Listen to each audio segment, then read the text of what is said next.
Mois de juillet, la période de vacances scolaires bat son plein.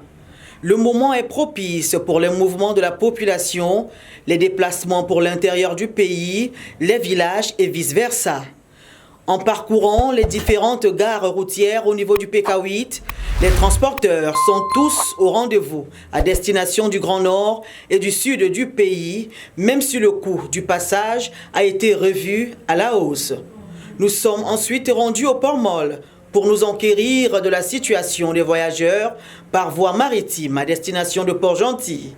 L'un des responsables du site nous fera comprendre que les caméras n'y sont pas les bienvenues, à moins d'avoir une dérogation du Premier ministre. Toutefois, il a rassuré que des dispositions particulières sont prises depuis le triste drame d'Esther Miracle pour garantir la sécurité tant des passagers que des embarcations. D'ailleurs, a-t-il insisté, un nouveau bateau baptisé Maria Galanta a été acquis pour desservir les passagers à destination ou en provenance de la capitale économique du Gabon. Mais sur le site, aucun voyageur n'était perceptible, un vrai casse-tête pour les Port-Gentillais. Moi, je suis de Legoin maritime, je voudrais dire, depuis le corona, alors les prix des bateaux ont flambé.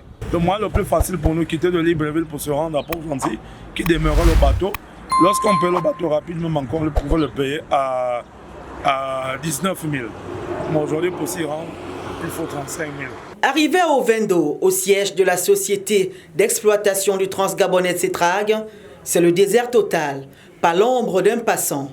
Cette situation dure depuis décembre 2022 suite à la décision gouvernementale interdisant le trafic des trains voyageurs, ce qui n'est pas sans conséquence sur les voyageurs. J'ai vraiment pitié pour les compatriotes gabonais qui appartiennent à la province du G2.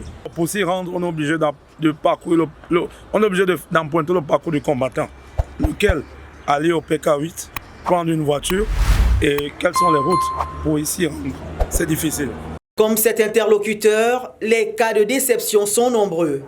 Les départs en vacances cette année seraient amoindris vers Port-Gentil et ses voisins, sans oublier les inconditionnels du train qui se retrouvent prisonniers à Libreville, à moins de miser fort pour un billet d'avion.